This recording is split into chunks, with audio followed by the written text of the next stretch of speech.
बिस्मिल्लाहिर्रहमानिर्रहीम। नाज़रीन, मैं हूँ खालिद चौधरी, प्रोग्राम खुशबू वतन के साथ हाजिर खिदमत। नाज़रीन, आज मैं बात करूँगा बहुत ही प्यारे दोस्त सार सिकंदर साहब, जो ग्लासगो में रहते हैं, कारोबारी व समाजी शख्सियत। उनसे मेरी आज मुलाकात हुई। नाज़रीन, मेहमान अल्लाह की रहमत होते हैं। मुझे खुशी होती है जो दोस्त मेरे पास आते हैं, मेरे घर आते हैं, मैं उनकी दावत करता हूँ। जब मुझे कोई दावत पे बुलाता है तो मुझे खुशी होती है वहाँ जाते हुए। मैं जब कोई दावत देता है तो मैं उनकी दावत कबूल भी करता हूँ और उनके घर भी जाता हूँ। तो जो दोस्त मुझे जानते हैं, मेरे पास आते हैं, तो मेरे दरवाजे भी उनके लिए खुले होते हैं हमेशा। चूँकि लुम्बरा एयरपोर्ट मेरे पास है, कई दोस्त जाते हैं तो मेरे पास गाड़ी खड़ी कर जाते हैं। मेरी मेरी मेरी मेरी और मेरी फैमिली की तरफ से होता है कि जो भी हम पे उनको खाना खाए बगैर ना जाने दिया जाए, चूँकि वो मेहमान एक अल्लाह की रहमत है। तो मुझे जो है लोग प्यार करते हैं, मैं भी उनका शुक्रगुज़ार हूँ। उस्ताद सिकंदर साहब, उनसे ख़ुसूसी प्यार है। तो उस्ताद सिकंदर साहब ने मुझे दावत दी तो मैं उनके फिर मेरे घर गया, उनसे मुलाकात हुई, गपशप हुई। नाज़रीन, एक पुराने वक़्तों में आपको पता है कि ये दावतों का, जिस तरह गाँव में चले जाएँ, गाँव में लोग एक दूसरे का दावतें करते थे, पुराने वक़्तों में इकट्ठे बैठते थे। तो जैसे-जैसे वक़्त गुज़रता गया तो ये चीज़ें, लोग एक वक़्त तक लोग एक ही घर में रहते थे। तो सब जो जी है नीचे वो चादर बिछा के एक ही जगह बैठ के खाना खाते थे। जब और तरक्की हुई, लोग छोटे एक रूम घर से लोग बड़े घर में चले गए। जब बड़े घर से ही बड़ा घर निकला, फिर लैला घर हो गए। फिर वही ऐसा-ऐसा वो चीज़ें हफ़्ते में ख़त्म हो गई। तो मैं अपनी वही पुरानी रवायत को जो है कोशिश करता हूँ कायम रखूँ। जो मेरे पास मेहमान आते हैं या मैं लोगों के पास जाता हूँ, तो ये एक थोड़ा-सा एक टच है हमारे पंजाब का, एक सकाफ़त का, जो हमारी एक रवायत थी कि हम मेहमानों से कितना प्यार करते हैं। तो साद सिकंदर साहब के पास मैं गया, मुझे बड़ी मोहब्बत मिली कि मैं उनकी मिसेज़ का, बच्चों का, उन सबका शुक्र अदा करता हूँ कि उन्होंने बड़ी मोहब्बत से हमारे लिए इतना खाना, इतनी सारी तकल्फ़ात की, एक मोहब्बत की, इतना खाना दिया। और यकीन करें कि जब मकसद होता है मुलाकात का कि ये गॉड गिफ्टेड चीज़ें होती हैं, जब आप बैठते हैं या किसी से मिलने जाते हैं, बड़ी खुशी होती है। और उन्होंने बड़ी जो है उनकी जो मोहब्बत है मैं हमेशा याद रखूँगा। तो शुक्रिया अदा करता हूँ मैं साथ सब आपका। तो इस मौके पर मैंने कहा कि मौके की गनीमत जानते हुए, तो साद सिकंदर साहब से मुलाकात हो ही रही है उनके घर पर आने पर, तो क्यों ना उनका इंटरव्यू भी लिया जाए। तो मैंने इस मौके का फ़ायदा उठाया, तो मैंने उनका इंटरव्यू भी कर लिया। तो उसमें कुछ जो हमारे माशरे में, स्कॉटलैंड में ख़ासकर, जो हमारी सोसाइटी में जो कुछ प्रॉब्लम्स हैं, उसका उस पर भी हमने डिस्कस किया। जिस तरह के बच्चों की शादियों के मसाइल हैं, और जो स्टूडेंट्स बच्चे हैं उनके मसाइल हैं, और जो पाकिस्तान से लोग आना चाहते हैं कि उनके हवाले से कुछ बात हुई। और बाकी कुछ उनकी ज़ाती ज़िंदगी के हवाले से बात हुई कि किस तरह वो यूके में आए और क्या कारोबार किया कर रहे हैं, पहले क्या किया। तो उस वाले से सब कुछ ज़रा गपशप हुई। तो मैं चाहता हूँ कि डिटेल इंटरव्यू आप भी देखें। तो आइए फिर मैं आपको उनका डिटेल इंटरव्यू दिखाता हूँ। डम्बरा से ग्लासगो के लिए हम निकले हैं जी। आज स्पेशल हमारे गेस्ट हैं साद सिकंदर साहब, किसी तारुफ के महताज नहीं। स्कॉटलैंड की सियासी व समाजी शख्सियत, जिनको आप मुख्तलिफ जो है प्रोग्राम में देखते हैं। सहाफ़त से भी उनका एक ख़ासा लगाव है, बिज़नेस की तरफ भी बहुत गहरी नज़र रखते हैं। आज स्पेशली उनके घर मैं जा रहा हूँ, वहाँ आज उनसे मुलाकात होगी। एडनबरा से सफ़र शुरू किया। ग्लासगो पहुँचने पर साद सिकंदर साहब ने पुरतपाक तरीके से और खुलूस तरीके से इस्तकबाल किया। ये मोहब्बत की एक खूबसूरत रवायत है कि हम लोग मेहमान नवाज किस तरह मेहमान नवाज होते हैं, कैसे मेहमानों की हम खिदमत करते हैं। साद सिकंदर साहब ने पुरखलूस तरीके से खाना पेश किया। ये मोहब्बतें, ये सिलसिला पहले दौरों में बहुत ज़्यादा था। आज के दौर में लोगों के पास टाइम ही नहीं, मगर मैं खुशकिस्मत इंसान हूँ कि मुझे साथ सिकंदर साहब जैसे दोस्त भी मिलते हैं जिनकी मैं पास जाता हूँ, मुझे इतनी मोहब्बत मिलती है। उन्होंने खाना पेश किया और ये सिलसिला यहाँ से शुरू होता है, तो फिर मैं उनका उसके बाद फिर मैंने उनका इंटरव्यू भी लिया और उनके साथ गपशप लगाई पाकिस्तान की सियासत के ऊपर और जो मसाइल हैं ग्लासगो में, जो कम्युनिटी के मसाइल हैं। जी अस्सलाम वालेकुम।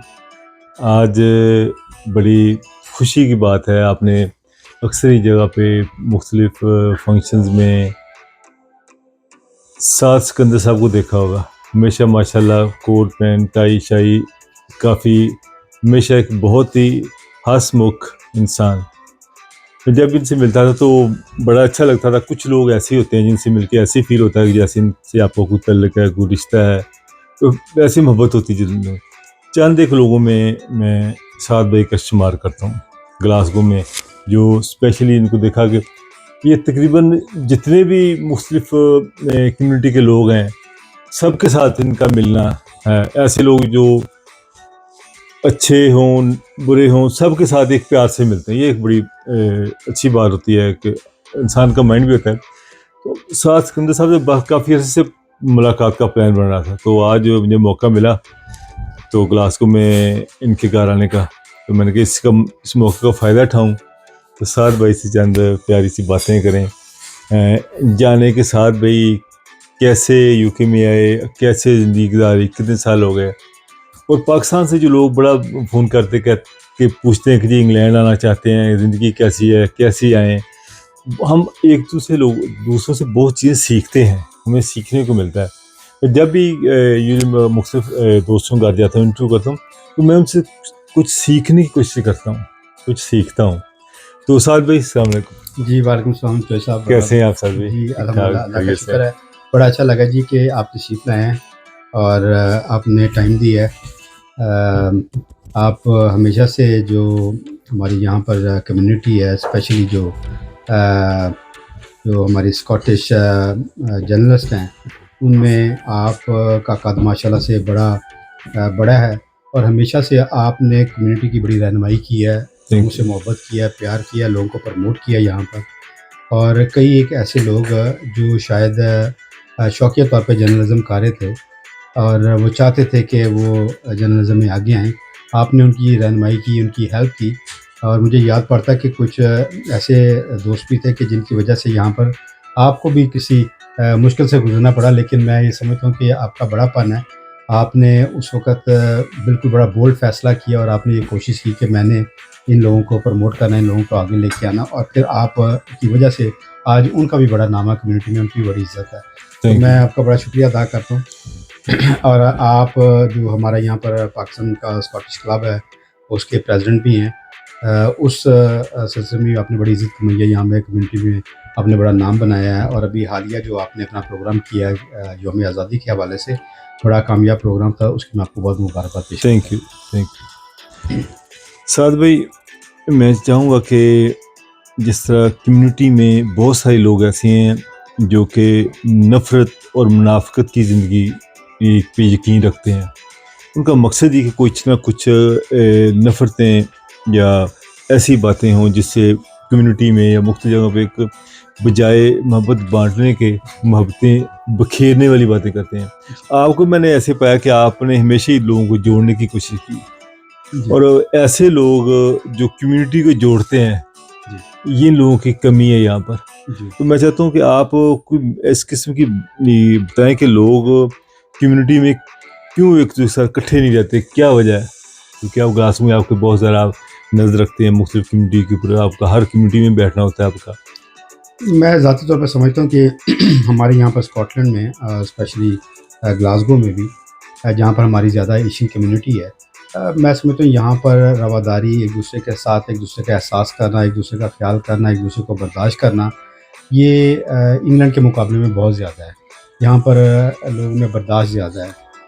आपके इल्म में होगा कि जो यहाँ पर सियासी जमातें भी हैं, जो पाकिस्तान की सियासी जमातें हैं, पीपल्स पार्टी से लोग हैं, पीटीआई से लोग हैं, नून लीग से लोग हैं, तो ये एक दूसरे की जो प्रोग्राम्स हैं उनमें भी शिरकत करते हैं, एक दूसरे की खुशी गमी में भी जाते हैं, एक दूसरे के जनाज़ों में भी जाते हैं, एक दूसरे की शादियों में भी जाते हैं।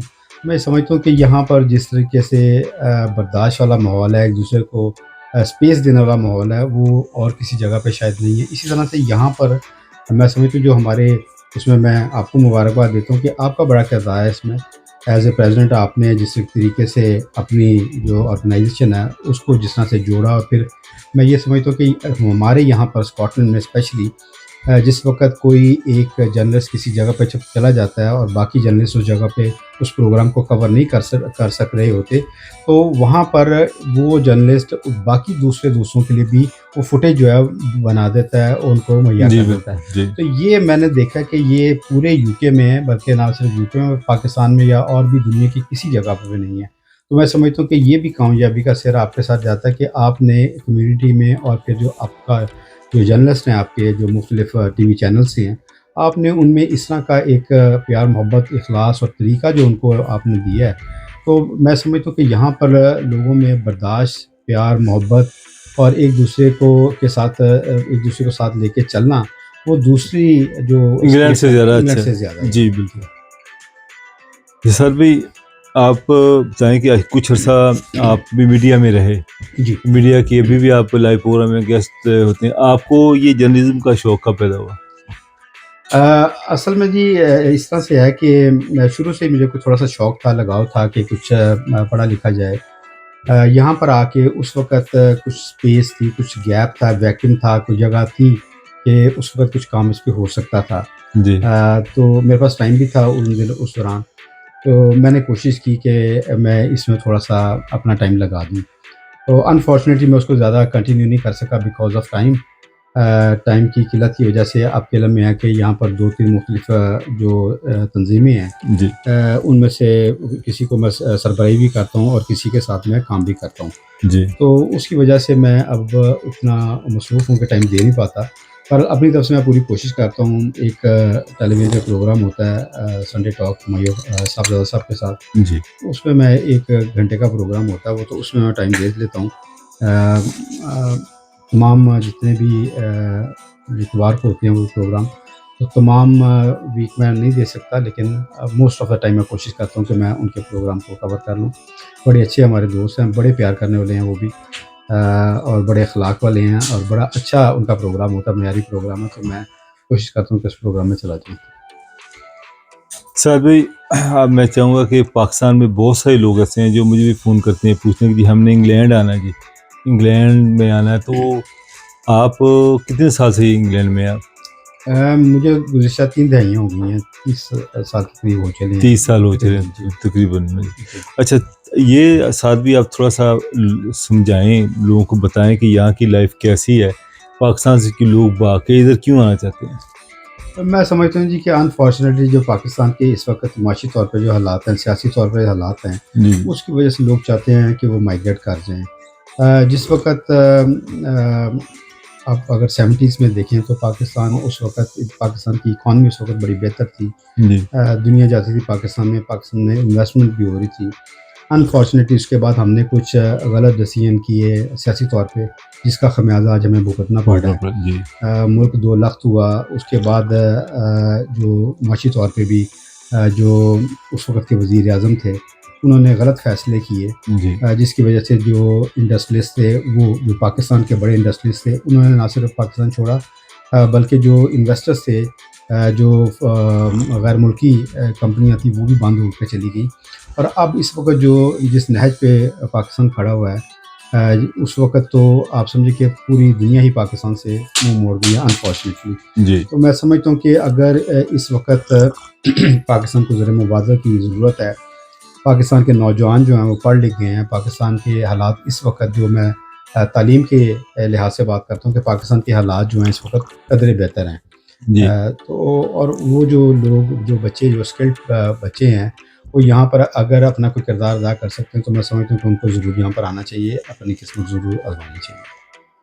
अच्छा, ये आजकल शायद बड़े लोग मुझे, कुछ दोस्तों ने फ़ोन भी किया, एक खातून, उन्होंने मुझे फ़ोन किया कि वर्क परमिट कितने हज़ार पाउंड, 18,000 के 18,000 पाउंड दे कर वो लोग आए, और जिस कंपनी में उनको जॉब थी वो जॉब नहीं मिली, वो पूरी अपनी जायदाद बेच के, सब कुछ बेच के बेचारे आए। अब उनके पास ना जॉब है और वो परेशान है कि हम क्या करें। अब उनको स्टेटस केस लग गया हुआ है। इस तरह बहुत सारे केसेस ऐसे हैं जो लोग पाकिस्तान से, जो हमारे ही जो एजेंट हैं, ट्रैवल एजेंट्स हैं, कुछ लोग हैं, वो साने ख्वाब दिखाते हैं कि जी आजकल ये वीज़ा लग रहा है। आजकल बड़े शोर, आपने भी सुना होगा कि एक वीज़ा इंग्लिश का कोर्स का वीज़ा है, 1 साल का स्टडी वीज़ा, यूसोल कोर्स, वो उसके लिए 1 साल का वीज़ा 11 महीने का होता है तकरीबन। उसके ऊपर आप जॉब भी नहीं कर सकते, जिस पढ़ ही सकते हैं, तो उसके लिए वीज़े की जो फ़ीस हो तो नॉर्मल होती है। ये लोग जो ना लाखों रुपए लोगों से लेकर जी इंग्लैंड के वीज़े खुल गए। ये लोग इस जान से बहुत सारे लोग अभी यहाँ पर आ चुके हैं। मुझे जो कम्युनिटी से मुलाकात होती है, लोग जॉब के लिए भी मुझे कहते हैं, तो मकान जो किराए के लिए जो खाली, उसके लिए लोग पूछते हैं। डमरा में खासकर यूनिवर्सिटी में जो लोग आते हैं, तो ये आप कैसे, ये लोग ऐसे जो करते हैं परेशान हैं, कैसे देखते हैं आप इसको? अनफॉर्चुनेटली ये जो आपने बात बताई है बिल्कुल दुरुस्त है। हमारे कुछ लोग जो हैं, अकाली भेड़ें जो हैं, उन्होंने इसको बिज़नेस बनाया था और लोगों को यहाँ पे बुलाया था। यूके गवर्नमेंट जो है उनके ऊपर स्ट्रिक्ट एक्शन ले रही है। उन कंपनीज़ को बंद कर रही है, उन लोगों के साथ कोऑपरेट कर रही है जो ये लोग यहाँ पर स्कैम में अपने पैसे गवा के यहाँ पर आ गए थे। गवर्नमेंट उसके मुतालिक काफ़ी सीरियस है और उन लोगों को पनिश भी करेगी। लेकिन आपकी बात दुरुस्त है, वो जिन लोगों ने अपना सरमाया यहाँ पर दे दिया है और वीज़ा लगा के आ गए हैं और उनके लिए यहाँ पर जॉब्स नहीं है, यहाँ पर रहने के लिए घर नहीं है। ना सिर्फ इंग्लैंड में, बल्कि मैं समझता हूँ कि आप एडिनबरा में हैं, आप केलम में हैं, ये बात कि एडिनबरा में इस वक्त होम इमरजेंसी लगी हुई है। जी बिल्कुल। जो घर हैं वो अवेलेबल नहीं है। नहीं है बिल्कुल। वजह यही है कि जो स्टूडेंट्स हैं वो, और फिर जो काम के लिए लोग यहाँ पर आ गए हैं, उनकी वजह से यहाँ पर घरों की किल्लत हो गई है। तो लोग इस वक्त उस एक परेशानी से, एक उस मुश्किल से भी गुजर रहे हैं। ये हमारे पाकिस्तान वाला वेदर नहीं है कि जहाँ पर आप रात को बाहर भी जी। रात को बाहर सो जाएं। हमारे पाकिस्तान में तो 1-2 महीने होते हैं सर्दी के, बाकी मौसम जो है मुतदिल भी होता है, गर्मी भी होती है, तो आप बाहर सो सकते हैं। तो यहाँ पर तो सर्दी इतनी है, शदीद सर्दी होती है, बर्फ़ है, बारिश है, तो आप बाहर सो नहीं सकते। मैं ये समझता हूँ कि जो लोग ये कर रहे हैं आपके प्रोग्राम के वजह से, मैं उन्हें ये पैगाम देना चाहता हूँ कि ये आप इंसानी जुल्म कर रहे हैं, आप इंसानियत के ऊपर। आप अपने थोड़े से पैसों के लिए जो उन लोगों के साथ ज़्यादती कर रहे हैं, उनको इस तरह के ख्वाब दिखा रहे हैं, जिसके बाद उन्हें आके यहाँ पर अपने बच्चों के साथ ऑब्वियसली आ रहे हैं, या बच्चों को पीछे छोड़ के आ रहे हैं, उनकी फैमिलीज़ पीछे हैं। मैं समझता हूँ कि ये बड़ा अखलाक से गिरा हुआ काम जी है। बिल्कुल। ये इस तरह का काम नहीं करना चाहिए। अल्लाह ताला राज़िक है, अल्लाह ताला साहिबुल अस्बाब है, आपका सबब कोई और बना देगा। आप दूसरे लोगों की हेल्प करें, दूसरे लोगों का बाजू बनें। जो आपसे हो सकता है वॉलंटरीली उनके लिए हो सकता है, आप वो करें। लेकिन जो इस तरह के मामलात हैं, आप पैसों के लिए उन लोगों का इस्तेमाल करते हैं, उन लोगों को यहाँ पे तकलीफ़ पहुँचाते हैं, तो मैं समझता हूँ कि उनकी जो बद्दुआएँ हैं, उनकी जो आप जमा पूँजी है वो ले जाते हैं। मैं समझता हूँ कि आपका भी उससे कुछ नहीं बनेगा और आप भी तकलीफ़ नहीं देंगे। अच्छा, मैं आपसे बात शेयर करूँ साथ भी, कुछ ऐसा पहले फ़ोन किया मुझे किसी ने कि जी हम बड़े परेशान हैं, हमें घर किराए पे नहीं मिला। उनको घर अरेंज करके दिया किसी ये हमारे स्कॉटिश पर्सन का, तो उन्होंने घर ले लिया। घर लेने के बाद जब वो घर में इंटर हुए साहब भी, यकीन करें कि उनके पास बेड नहीं थे। मैंने, मुझे बड़ा तरस आया। छोटे छोटे 3 बच्चे थे, हस्बैंड वाइफ से, डिपेंडेंट वीज़े बच्चे, इनके खातून का वीज़ा था, वो डिपेंडेंट वीज़े पे आए थे। तो मैंने फेसबुक मार्केट प्लेस से एक बेड चेक किया जो फ्री किसी ने लिखा हुआ था। मैं अपनी गाड़ी में वो बेड, वो सोफ़ा और वो जो सारा सामान लेके आया। जब उनको बेड दिया तो उनको बेड बनाना नहीं आ रहा था कि बेड कैसे वो संभल कैसे करते हैं। जी, बिल्कुल। वो फिर मुझे फ़ोन किया, मैं फिर वो डबल बेड था, बेड तैयार करके आया। वो फिर मुझे उस खातून ने बताया कि कितने पैसे हमने दिए हैं, तो अभी ये फ़ीस के पैसे हमारे पास नहीं हैं। तो बड़ी एक बेबसी, वो हालांकि वो किसी कॉलेज में प्रिंसिपल थी, कि वाइस प्रिंसिपल थी, तो वहाँ से स्टडी के लिए उनका वीज़ा लगा। मुझे फिर बड़ा तरस आया, तो मैंने कहा आप क्यों, कभी पाकिस्तान में कुछ हालात ऐसे नहीं थे तो हमने कुछ प्रॉपर्टी बेच के पैसे लगा। तो लोग अभी ये जो पाकिस्तान से जो इधर आना चाहते हैं, मेरी उनसे रिक्वेस्ट है कि जो प्रोफेशनल लोग हैं, जो हमारी यूके एजेंसी ने, जो यूके बोर्ड एजेंसी ने लिखा हुआ है कि इन शोबों में हमें ज़रूरत है, उस शोबों में आएँ। और जब आप आएँ, जो बंदा आपको स्पॉन्सर कर रहा है वो आपको रिहाइश के भी, खाना भी, सारी एक एग्रीमेंट करके आएँ। ताकि यहाँ आप आ जाएं, आपको जॉब ना मिले तो फिर धक्के आएगा। देखो साथ भी ये बड़ी एक अजीब सी बात है। आपने देखा है टिकटॉक के ऊपर और रील्स के ऊपर कि डन बेस वीज़ा, जी बिल्कुल कि done base, what is done base? Done base क्या है जी? कि आप किसी का वीज़ा अप्लाई करना है, साथ में जी वो सारे डॉक्यूमेंट्स और पूरे करके देने के। जी अगर वीज़ा लग गया तो आपने मुझे 10 लाख देना या 5 लाख देना, नहीं लगा तो कुछ नहीं देना। जी क्या करते हैं वो सारी डॉक्यूमेंट्स पूरे कर लेते हैं, वीज़ा अप्लाई लग गया तो 5 लाख पक्का, ना लगा तो वापस कर जी दिया। बिल्कुल तो ये एक डन बेस थी, कनाडा का डन बेस। और ये स्टडी वीज़े के लिए बहुत सारी इस किस्म के हालात जो हैं पैदा कर दिए हैं लोगों ने कि अब एक वक्त था साथ भी जब चौधरी सरवर साहब ये लोग आए थे ना, जी उस वक्त कमाई भी थी और जॉब्स भी बहुत थी। जी बिल्कुल आज जब आप 1997 में आप आए थे, उस वक्त जॉब्स की आपको पता कितने लोग, हमेशा ही जॉब्स की अवेलेबल होती। जी बिल्कुल अब जॉब्स के लिए भी लोग बहुत परेशान हैं, जी दुरुस्त है। जॉब्स नहीं मिल रही। जी बिल्कुल दुरुस्त है। ये पूरी दुनिया में आप समझें कि 9/11 के बाद फिर क्रेडिट क्रंच हुआ और उसके बाद फिर ये जो बिल्कुल पैंडेमिक हुआ, ये दुनिया में पे दर पे एक दूसरे के बाद, और फिर दुनिया में जो जंगें लड़ी गई हैं 90s पे स्पेशली, जो खलीज वार रही है, उसके बाद दुनिया के हालात वो वाले नहीं रहे। दुनिया के हालात काफ़ी तब्दील हो गई। इससे पाकिस्तान में भी हमने कुछ ज़्यादा वसाइल जो हैं ऐसे पैदा नहीं किए जिससे रोज़गार जो है वो पैदा किया जा सके। हम मसाइल में ज़्यादा गिर गए हैं जिसकी वजह से लोग वहाँ पर अब परेशान हैं और पाकिस्तान से बाहर निकलना चाहते हैं कि किसी भी जी सूरत में बाहर निकल जाएँ। जी उस वक़्त उन्हें ये इस बात की अंदाज़ा नहीं होता, इस बात की समझ नहीं होती कि हमने वहाँ पर जाके रहाइश कहाँ पर होगी जी हमारी, बिल्कुल। हमारा रोज़गार कैसे क्या होगा, होगा जी? बच्चों की स्कूलिंग का मसला है, बच्चों की हेल्थ का मसला है, उनको जो अपने डॉक्टर के पास रजिस्टर करना होता है उसका मसला है। तो वो उस वक़्त इस बात का ख़्याल नहीं करते, बस वो ये सोच रहे होते हैं कि हम किसी तरीके से पाकिस्तान से बाहर निकल जाएँ। जी पाकिस्तान से बाहर निकल जाएँगे तो ये हमारे मसाइल जो हैं ये ख़त्म हो जाएँगे। तो अनफॉर्चुनेटली जब वो यहाँ पर आते हैं तो यहाँ पर आके उन्हें अंदाज़ा होता है कि ये मसाइल हमारे उससे भी ज़्यादा हैं। उससे भी ज़्यादा जी उसकी वजह ये है कि आप अपने मुल्क में जिस वक़्त हैं तो आप रूखी-सूखी भी खा लेते हैं, जी आप तंग होके भी रह लेते हैं। जी लेकिन जब आप यहाँ पर आ जाते हैं तो आपको यहाँ पर अंदाज़ा होता है। अब यहाँ पर इस वक़्त जो तकरीबन 2 बेडरूम का जो रेंट है, जी उसको उसका तकरीबन आप समझिए कि 1200 से 1500 के जी दरमियान उसका बिल्कुल किराया है। जी तो 1200 से 1500 और आप कितने पैसे कमाएँगे यहाँ पर? अगर आप लीगल वर्कर हों तो आपको 500 या 600 पाउंड जो है वीकली आप कमा सकते हैं। जी 500-600 अगर आप कमाते हैं तो आपका तकरीबन ये बन गया 24-2500 जी महीने का आपका बन गया। उसमें से आप 1500 किराया दे देंगे। जी फिर आपने यूटिलिटीज़ जो है उसको भी आपने क्लियर करना है। फिर आपके फूड का भी है, बच्चों के लिए बिल्कुल कौंसल आप टैक्स है कौन-सा जी, टैक्स हैं, बाकी मामलात हैं। तो आप मैं समझता हूँ कि वेरी जो लोग हार्ड जी। लीगल हैं उनके लिए भी इस वक़्त सर्वाइव करना काफ़ी बहुत मुश्किल हुआ मुश्किल, है। पहले ऐसा नहीं था जी, अब ऐसा हो गया। और जो लोग वहाँ से आ रहे हैं इल्लीगल, और यहाँ पर भी जो हमारे, मैं तमाम लोगों की बात नहीं करता, लेकिन कुछ लोग जो हैं वो उन्हें मिसयूज़ करते हैं कि उन्हें कम पैसों के ऊपर, कम उजरत के ऊपर हायर कर लेते हैं। तो मैं समझता हूँ कि ये एक और जुल्म है जी जो बिल्कुल उनके साथ वो करते हैं कि उन्हें वो 30-40 या 50 पाउंड वो दिन जी की यौमिया जो है उसको उनको उजरत देते हैं, जिसमें उनका हरगिज़ गुज़ारा नहीं हो सकता। वो बड़ी बेचारे मजबूरी में बड़ी तकलीफ़ में अपना वक़्त गुज़ारते हैं। जी मैं उन तमाम लोगों से दरख्वास्त करूँगा कि आप किसी की मजबूरी का फ़ायदा मत उठाइए। अल्लाह ताला जो है साहिबुल अस्बाब है, सबके लिए अल्लाह ताला ने रिज़्क़ के दरवाज़े खोले हुए हैं। आप उनके साथ नेकी करें, उनके जी साथ अच्छा बिल्कुल करें, अल्लाह ताला आपके साथ आसानी पैदा फरमा देंगे। जी बिल्कुल तो उन लोगों का ख़्याल करें, जितनी आपसे हेल्प हो सकती है उन लोगों की जो बेचारे यहाँ पर आए हुए हैं, किसी परेशानी में मुब्तला हैं। हमारे पास भी बहुत सारे लोग आते हैं बेचारे किसी न किसी तकलीफ़ में, किसी न किसी परेशानी में होते हैं। जी हमारी पूरी कोशिश होती है कि इसको किसी तरीके से हम अकोमोडेट कर लें, किसी तरीके से इसका जो मसला है उसको हल करने की कोशिश करें। जी बहरहाल मैं तमाम लोगों से आपके प्रोग्राम के साथ से इन तमाम लोगों से ये दरख्वास्त करूँगा कि जितने भी वहाँ से पाकिस्तान से लोग आते हैं या दुनिया के और जितने ममालिक हैं जो बेचारे की तकलीफ़ परेशानी की वजह से यहाँ पर आते हैं, हमसे जो उनकी खिदमत हो सकती है, जो उनकी हेल्प हो सकती है, हमें ज़रूर करनी चाहिए। अच्छा साद भाई, जिस तरह अभी आपने बड़ी एक ख़ास किस्म की बात पर तवज्जो दिलाई अभी साद भाई ने कि यहाँ पर जो मिसयूज़ होता है ना हमारे खासकर एशियन लोगों का, कि उनको पूरी तनख्वाह नहीं दी जाती है। जिस तरह के अगर वो काम करते हैं बाई लॉ 12 पाउंड आवर है तो उनको 3 पाउंड देते हैं पर आवर, 4 पाउंड आवर देते हैं।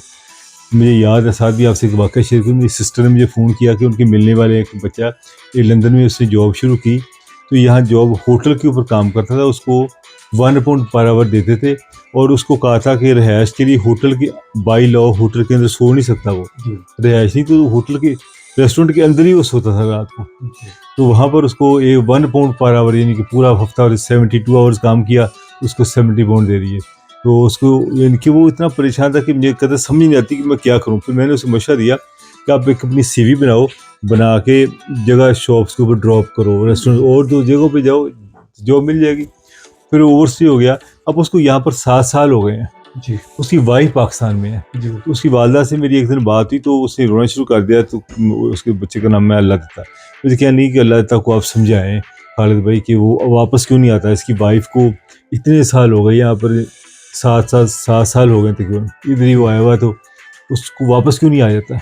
तो मैंने उसे कहा, मैं कि वापस चले जाओ। कहता नहीं, वहाँ पाकिस्तान जाके मैं क्या करूँगा, मैंने इधर ही। जी तो देखें, ये इस किस्म की जो लोग आए थे स्टडी वीज़े पे आए हैं, बजाय स्टडी के वापस जाने को, यही ये भी एक बड़ी अनफॉर्चुनेट है। जिस तरह आपने मैसेज दिया ये हमारे बिजनेस कम्युनिटी को, कि जो उनके पास स्टूडेंट्स काम करते हैं, ख़वातीन हैं और या लोग और बच्चे हैं, उनको प्लीज़ तनख्वाह जो है ना पूरी दें। वो और भी बेचारे पाकिस्तान में प्रॉपर्टी बेच के आते हैं, यहाँ पर उनको सख्त ज़रूरत थी आप लोगों के प्यार की। अच्छा, साथ भी ये फरमाइएगा कि साथ भी लाहौर से हैं जी। लाहौर वो शहर है, रोशनियों का शहर है। लाहौर को हमेशा कराची से आने वालों ने को भी वेलकम करता है, गुजरांवाले से आने वाले में, गुजरांवाले से बहुत लोग आते हैं खाना खाने के लिए। खाने के हवाले से लाहौर बहुत मशहूर है। मैं भी 12 साल लाहौर में रहा हूँ, तो मुझे भी लाहौर के साथ ऐसे ही है कि एक बहुत लगाव है। साथ भी लाहौर जो है कैंट से हैं। तो आज पूछेंगे साथ भाई से कि शुरू में कहाँ से तालीम हासिल की, फिर यहाँ UK में कैसे आना हुआ। जी लाहौर में किस जगह? जी लाहौर में हम कैवली ग्राउंड कैंट से हैं जी। अच्छा, माशाल्लाह। और जो इब्तदाई तालीम है वहीं लाहौर में ही हासिल की। कुछ तालीम वहाँ पर हासिल की। फिर यह है कि वालिद साहब का बिज़नेस था जी। और उनका बिज़नेस मिडल ईस्ट से था। तो कुछ वक्त जो है वो फिर दुबई में गुजारा। उसके बाद मैं यहाँ पर आ गया। तो पाकिस्तान, लाहौर और फिर दुबई और फिर बरतानिया। अच्छा, पाकिस्तान में अब मैट्रिक कहाँ से किया आपने? मैट्रिक मैंने पाकिस्तान से किया था जी। लाहौर से किया था। जी सेंट एंथनीज हाई स्कूल है माल रोड के ऊपर। उससे किया था। उस वक़्त के अपने वक्त का वो बहुत बड़ा स्कूल था वो। जी जी जो बरतानिया की हुकूमत है ये उस स्कूल को चलाती थी। जी उस वक़्त 2 बड़े स्कूल थे वहाँ पे, सेंट एंथनीज हाई स्कूल और दूसरा स्कूल आपका HSN था। जी। अच्छा जी तो ये 2 बड़े स्कूल थे उस वक़्त। अनफॉर्चुनेटली उसके बाद पाकिस्तान गवर्नमेंट ने उसको अडॉप्ट कर लिया उस स्कूल को। जी बरतानिया ने उससे अपना हाथ उठा लिया। तो अब उसका वो वाला मियार नहीं रहा, वो नाम नहीं जी रहा। जी। ये माल रोड पर था, अपर माल रोड पर था ये स्कूल। तो सर भी फिर इंग्लैंड कैसे आना हुआ? उसके बाद जो है जिस वक़्त मैंने अपनी तालीम कंप्लीट की, वहाँ से मैट्रिक वगैरह किया था। उसके बाद उससे पहले भी हमारा जो ताल्लुक़ है वो, क्योंकि बिज़नेस था वालिद साहब का दुबई में, जी तो दुबई में भी आते थे, जाते थे, आना-जाना था वहाँ से। उसके बाद जब हम दुबई में आ गए, दुबई में मैंने बिज़नेस स्टार्ट किया। उसके बाद जो जिस वक़्त फर्दर एजुकेशन की ज़रूरत महसूस हुई, जी तो उस ज़माने में वहाँ पर कोई कॉलेज या यूनिवर्सिटी नहीं थी कि जहाँ जी पर आप जाकर तालीम हासिल कर सकें, फ़ॉरेनर्स के लिए स्पेशली। नहीं था, अरबियों के लिए तो वहाँ पर स्कूल, कॉलेज और फिर यूनिवर्सिटीज़ भी थी। लेकिन जो ओवरसीज़ हैं उनके लिए वहाँ पर ये वाली फैसिलिटी नहीं थी। जी तो उनके लिए फिर ये सिलसिला था कि आप या तो कहीं यूरोप या अमेरिका चले जाएँ या फिर अपने ममालिक में चले जाएँ, वहाँ पे जाके अपनी जो बकाया तालीम है जी उसको कंप्लीट कर सकें। तो मेरे पास दूसरी ऑप्शन कोई नहीं थी, जी यही था कि फिर हम बरतानिया आ जाएँ और बरतानिया आके अपनी तालीम भी हासिल यहाँ पर जो है उसका सिलसिला जारी रख सकें। उसके बाद यहाँ पर आकर जो अपनी बाकी एजुकेशन थी वो कंप्लीट किया और फिर यहाँ पर आके अपना जो कारोबार है उसका स्टार्ट कर दिया मैंने। उस वक़्त उस ज़माने में टेक अवे का बड़ा बिज़नेस था जी और थोड़ा-सा मुझे थोड़ा शौक भी था कुकिंग का। जी तो और मेरा रुझान भी था और फिर यहाँ पे भी जो बिज़नेस था वो ज़्यादा केटरिंग का ही था। जी तो फिर यहाँ पर आके मैंने तकरीबन मेरे बड़े भाई यहाँ पर होते थे। तो उन्होंने मुझसे पूछा कि आप यहाँ पर अब क्या करेंगे? तो मैंने कहा जी मुझे तो बिज़नेस ही आता है, मैंने तो कोई काम ज़िंदगी में कभी नौकरी नहीं की। जी तो मुझे कोई बिज़नेस वगैरह कोई चीज़ दिलवा दें। जी वो कहने लगे कि आपका एक्सपीरियंस क्या है? जी मैंने कहा जी कोई भी नहीं है। जी तो कह रहे कि फिर कैसे करेंगे? मैंने कहा मुझे बिज़नेस का तरीका तो आता है। जी तो वो कहने लगे फिर भी आप थोड़ा-सा कुछ सीख लेंगे। सीख लें। जी तो उस वक़्त फिर मैंने 2 महीने के लिए किसी यहाँ पर एक टेकवे था, जी उसके ऊपर जॉब की 2 महीने में, वो काफ़ी बिज़ी टेकवे था, तो 2 महीने में मैं इनफ हो गया, मैंने कहा मैंने जी जितना सीखना सीख लिया है, ठीक है जी अब मैं जो मेरा बिज़नेस जो है वो करवा दें, बस मुझसे और नहीं होगा। जी तो फिर उसके बाद मैंने अपना वो टेकवे वाला बिज़नेस है उसका स्टार्ट किया। जी फिर उसके बाद ट्रांसपोर्ट का बिज़नेस किया, फिर कोई रेस्टोरेंट वगैरह इस स्टेट में रहे। अब हमारे पास कोई बैंक्वेट हॉल वगैरह हैं, वो शादी घर जिसे कहते हैं, वो हैं, जी तो वो चला माशाल्लाह रहे हैं। अच्छा, माशाल्लाह। शादी किस सन में हुई? शादी मेरी जी 95 में हुई थी। अच्छा माशाल्लाह 5 अब 29 इयर्स हो गए फिर जी, माशाल्लाह। जी, माशाल्लाह जी। तो भाभी से जंग भी होती है? हो जाती है जी, जिस तरह से बाकी घरों में भी होती है, हो जाती है, लेकिन ये है कि जल्दी मान जाती हैं? जल्दी मान जाती हैं, और इतने ज़्यादा हालात ख़राब नहीं होते। आपकी कामयाबी के पीछे भाभी का हाथ है? मैं समझता हूँ जी कि ये बात काफ़ी हद तक दुरुस्त है कि मैं अपनी जो माशी ज़िम्मेदारी हैं या अपनी जो सोशल लाइफ़ है उसमें काफ़ी बिज़ी रहा। मैं बच्चों की तरफ ज़्यादा तवज्जो नहीं दे सका। मुझे इस तरफ से काफ़ी मैं रिलैक्स था कि जो मेरी वाइफ़ हैं भाभी की वजह जी, वो उन्होंने बच्चों को लुक आफ्टर किया। जी उस वक़्त मुझे टाइम दिया कि मैं जो अपनी बाकी एक्टिविटीज़ हैं, आपके इल्म में है कि मैं यहाँ पर एक इदारा है पाकिस्तान वेलफेयर ट्रस्ट का, गुज़िश्ता 35-36 साल से वो यहाँ पर हैं। जी जी फ्यूनरल का वो करते हैं, जी लोगों के जी लिए वॉलंटियरली काम करते हैं। जी तो मैं भी उनका एक हिस्सा हूँ, जी कि बिल्कुल जहाँ पर कोई एक्सीडेंट हो जाए, कोई परेशानी हो जाए, किसी की डेथ हो जाए, तो हम जी तमाम लोग वहाँ पर पहुँचते हैं जो जी ये बहुत वॉलंटियर्स उसमें जिम्मेदारी काम वाला करते काम हैं। है, ये बहुत जिम्मेदारी वाला काम कर रहे हैं तो जी वहाँ पर बड़ी हम काम पहुँचते कर हैं, तो ये हमारे मेरे जितने भी काम हैं इस तरह के, उसमें मुझे टाइम देना पड़ता है। तो मैं समझता हूँ कि उसमें मेरी वाइफ़ ने मेरे साथ बड़ी हेल्प की। मेरे बच्चों ने मेरे से बड़ा कोऑपरेट किया उस वक़्त, जिस वक़्त और उनको जब भी टाइम फंक्शनों में आगे भेज जाते हैं लेट आते हैं भाभी शिकवा नहीं करती कि बाहर ही फिरते रहते हैं? नहीं, असल में मैं समझता हूँ ज़ाती तौर पे कि उन्हें अंदाज़ा है कि जो मेरी सोशल लाइफ़ है, वो काफ़ी ज़्यादा है, और कोई ना कोई कहीं न कहीं फँसा हूँ, किसी एक्टिविटी में इन्वॉल्व हूँ, और फिर मैं गाए-बगाए उन्हें बताता रहता हूँ कि इस वक़्त ये सिचुएशन चल रही है। अभी आपके इल्म में होगा कि गुज़िश्ता दिनों यहाँ पर एक किसी बच्चे ने अबड़ी ने खुदकुशी कर ली थी। जी उनके पेरेंट्स ने फिर मुझसे कॉन्टैक्ट किया पाकिस्तान से कि उनकी बॉडी जो है वो वापस भिजवाएँ। तो उसके लिए फिर इस तरह के कई एक किस एक्सीडेंट्स हैं आते यहाँ हैं पर, कई एक्शन जी केसेज़ हैं जहाँ पर होते रहते हैं। एक बच्चा था यहाँ पर, उस बेचारे को कैंसर हो गया हुआ था, और उसका जो वो रसौली है वो उसके गले में आके उसको चोक करना था उन्होंने। जी तो उन्होंने मुझसे रब्ता किया, बताया कि ये सिचुएशन है, तो उसकी डेथ होने वाली है। फिर मैंने भी और तमाम कम्युनिटी में तो मैं तमाम लोगों का मैं ज़रूर जिक्र करूँगा। जितनी भी हमारी कम्युनिटी है, इन्होंने बढ़-चढ़ कर उसमें हिस्सा लिया। कोई एक ऐसा फ़र्द वाहिद नहीं है जिसका मैं यहाँ पर नाम नहीं ले सकूँगा, लेकिन कोई एक ऐसा फ़र्द वाहिद नहीं है जिसने उसमें अपना हिस्सा नहीं डाला। जी तमाम लोगों ने उस वक़्त उसकी हेल्प की, जिस वक़्त वो बड़ी तकलीफ़ में, बड़ी अज़ियत में था। वो स्टूडेंट के वीज़े पर आया हुआ था, और उसके साथ ये एक्सीडेंट हो गया, ये प्रॉब्लम हो गई, ट्रेजेडी हो गई। उसके फैमिली के पास वीज़ा नहीं था, उनके फाइनेंशियली जो हालात हैं वो बहुत ज़्यादा अच्छे नहीं थे।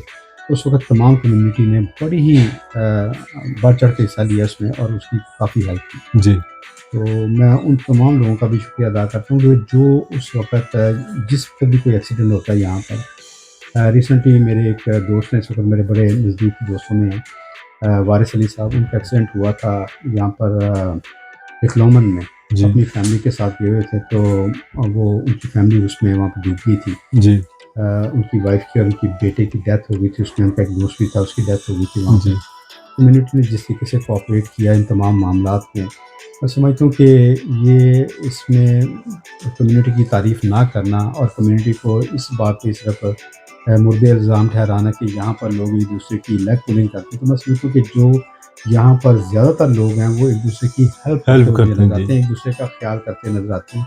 और बहुत थोड़े लोग हैं जो दूसरों को तकलीफ़ पहुँचाते हैं या लोगों का एहतसाल करते हैं, लोगों को गाइड करते हैं या मिसयूज़ करते हैं लोगों का, वो बहुत कम है। और जो यहाँ पर एक-दूसरे की हेल्प करने वाले लोग हैं, जिस तरह से पुराने लोग भी थे जो जी कम्युनिटी में, जिन लोगों ने यहाँ पर हमारे से पहले के जो लोग हैं, उन्होंने जिस तरह से कम्युनिटी के लिए काम किया, मसाजिद बनाई हैं यहाँ पर, हमारी कम्युनिटी को ग्रो करने में उनकी हेल्प की है, एक-दूसरे को काम दिलाने में उसमें हेल्प की है, स्कूलिंग में हेल्प की है, एनएसएस में रजिस्टर्ड करने में हेल्प की है। तो मैं समझता हूँ कि बहुत सारे काम ऐसे थे जो हमारे आने से पहले यहाँ पर हो गए। जी जी मसाजिद बनी हैं यहाँ जी पर, जी तो उन तमाम लोगों का मैं बड़ा मशहूर हूँ, बड़ा शुक्रिया अदा करता हूँ अपनी तरफ से भी और कम्युनिटी की तरफ से भी कि उन्होंने ये बड़ा ज़बरदस्त काम किया, हमारे लिए बड़ी आसानियाँ पैदा की हैं यहाँ पर। अच्छा, जिस तरह अभी आपने भाभी के मतलब बताया कि मुझे भी ये इन चीज़ का सामना है कि भाभी मेरे साथ भी थोड़ा सा लेट हूँ, कहाँ गए, क्यों लेट आए, क्योंकि मेरी काफ़ी मसरूफियात आपको पता है मीडिया की वजह से है, कवरेज के लिए जाना होता है। जी, वो समटाइम मैं ग्लासगो में कवर बहुत ज़्यादा कवरेज मैंने ग्लासगो में की। जी, और मैं खुद चूँकि दूसरे साथी मेरे आ गए कोलीग साहब, मैं ज़रा कम आता हूँ, जी, फिर भी जब किसी को ज़रूरत होती है कि जी वो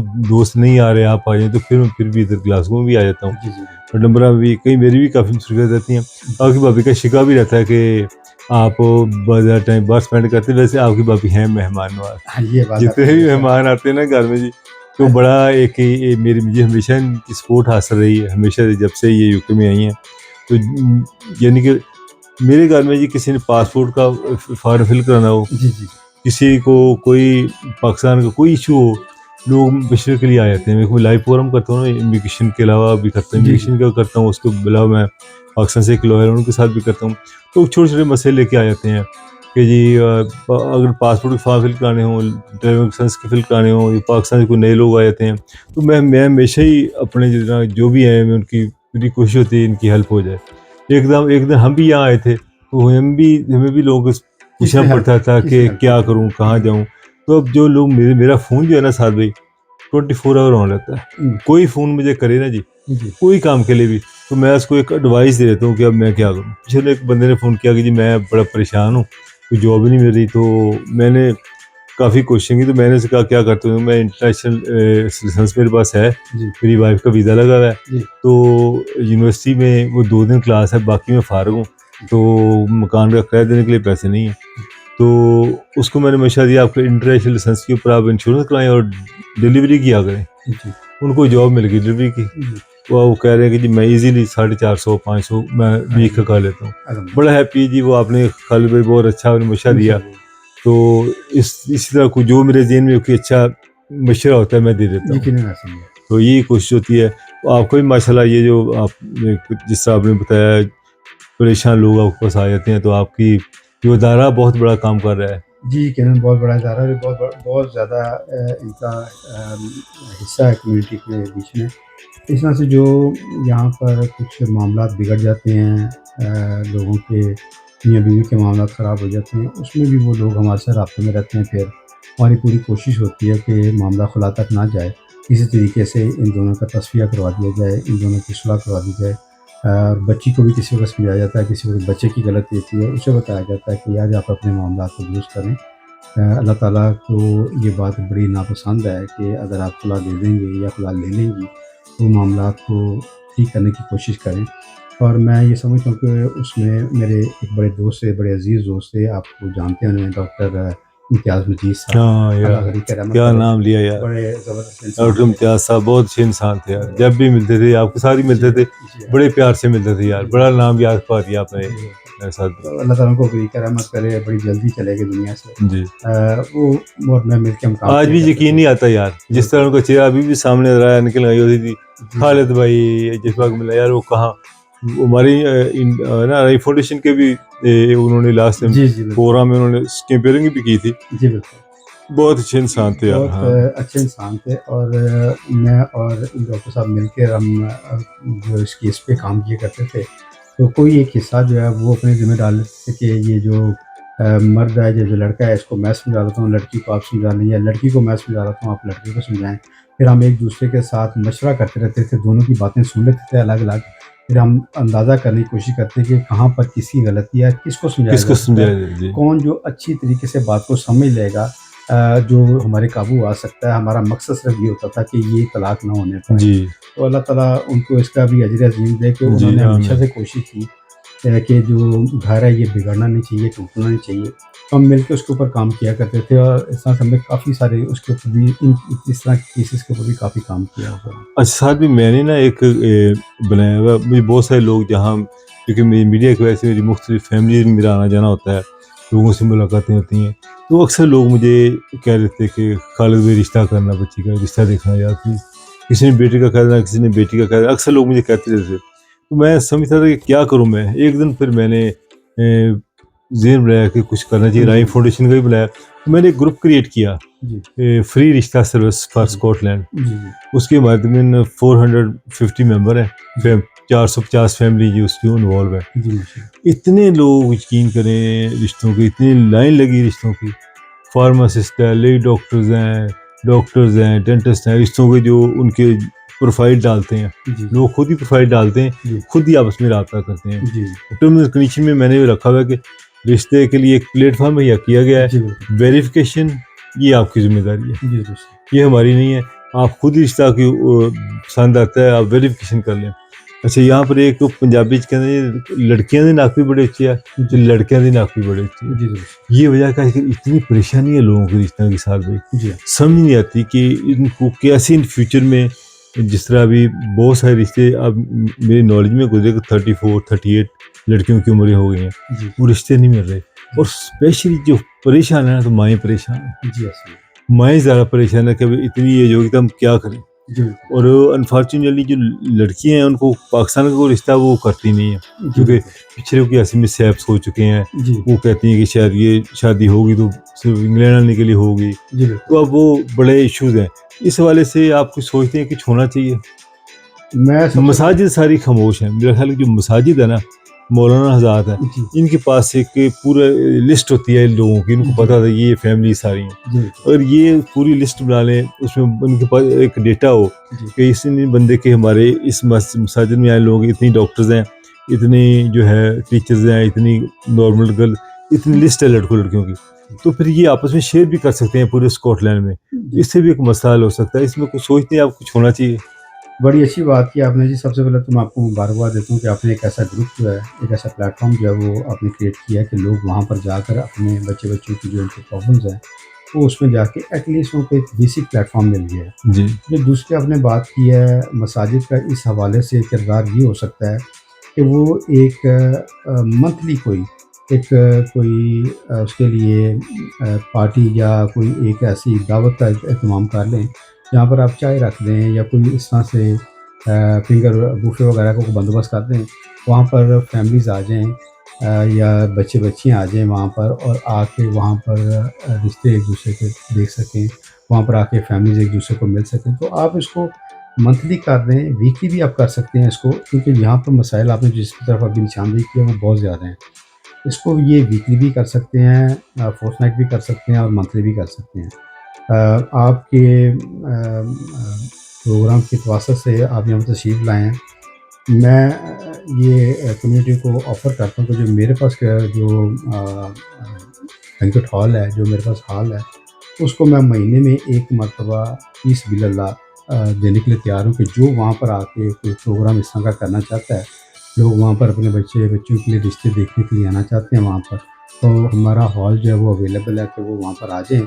अपना जो भी प्रोग्राम वो रखना चाहते हैं वहाँ पर, अगर कोई खाना वगैरह रखना चाहते हैं, और मैं ये समझता हूँ कि इसको नॉन प्रॉफ़िटेबल कोई भी बंदा जो इसको समझे कि ये बिज़नेस नहीं है, मैंने कम्युनिटी की अल्लाह वास्ते जी खिदमत करनी है, तो इसलिए इसको इस्तेमाल करना है, तो वो ज़रूर वेलकम है, वो आ जाए वहाँ पर, हम उसको हर किस्म की हेल्प करेंगे।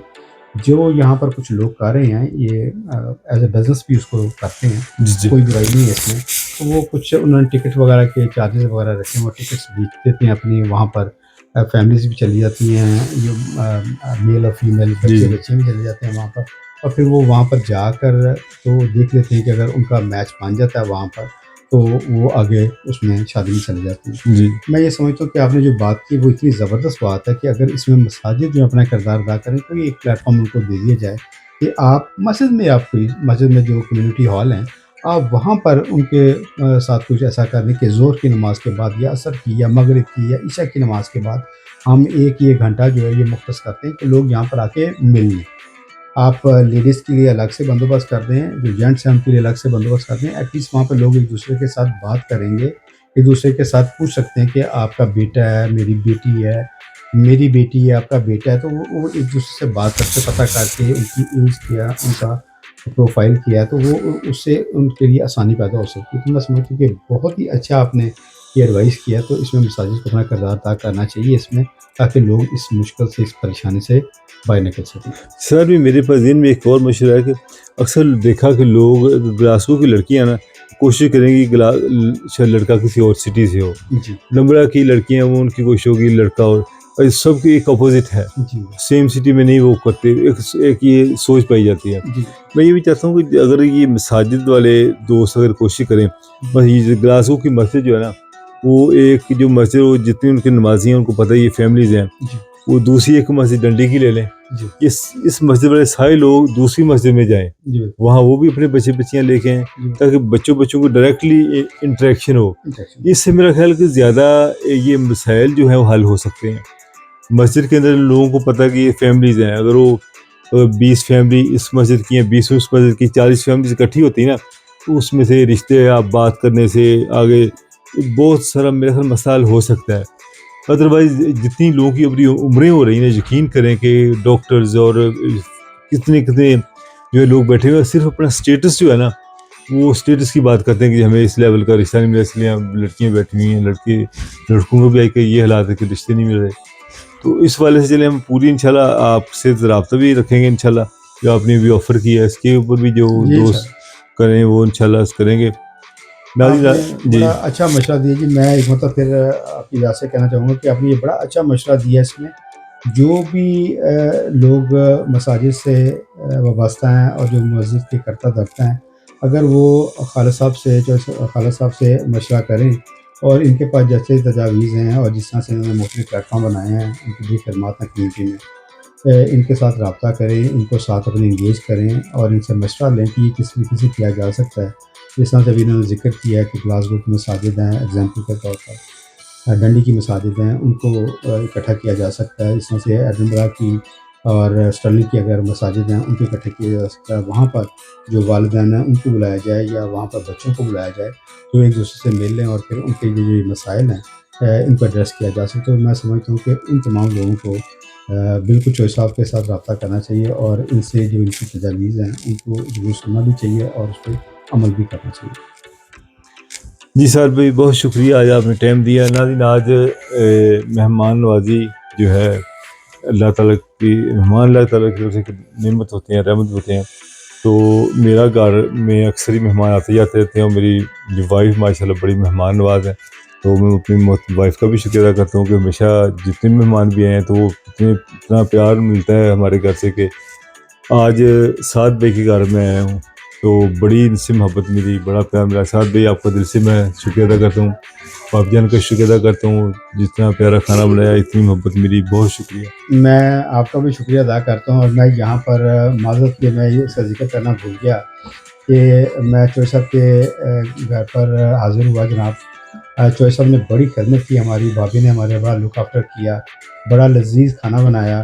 और यकीन करें कि यहाँ पर मैंने स्कॉटलैंड में, यूके में बहुत ही कम जगह पर इस तरह का मज़ेदार खाना खाया जो चोई साहब के घर से मुझे खाने के लिए मिला। मैं भाभी का भी शुक्रिया अदा करता हूँ। चॉइस साहब की मेहमान नवाज़ी उसका तमाम लोगों को पता है, स्कॉटलैंड में जितने भी लोग हैं वो इस बात से बाखबर हैं कि चॉइस साहब के पास जब कोई भी कोई गया है, चॉइस साहब ने उनको बगैर खाना खाने नहीं आने दिया। चॉइस साहब के बच्चे भी माशा से बड़े मेहमान नवाज और बड़े फरमाबरदार हैं, बड़ा लुक आफ्टर करते हैं। हमारे थैंक यू। जो यहाँ पर जो कौन सा जनरल साहब भी आते रहे हैं, वो भी चॉइस साहब के पास उनके मेहमान होते रहे हैं। तो चॉइस साहब का जो मेहमान नवाज़ी, अल्लाह ताला इनके रिज़्क़ में, इनके दस्तरख़्वान में बरकत अता फरमाए। हमारी बहन, हमारी छोटी बहन जो हैं, हमारी भाभी हैं, वो भी बड़ी मेहमान नवाज़ हैं और यकीन करें कि उनसे जब भी मुलाकात हुई, मैंने उनको बड़ा मेहमान नवाज़ पाया और उनका हाथ में जो टेस्ट है, जो उनका खाना है, वो बड़ा ज़बरदस्त है। तो मैं शुक्रिया अदा करना चाहता हूँ चौधरी थैंक यू। साहब का भी, थैंक यू। इनकी मेहमान नवाज़ी का भी कि इन्होंने हमारा बड़ा लुक आफ्टर किया, ना सिर्फ मुझे बल्कि पूरी कम्युनिटी की।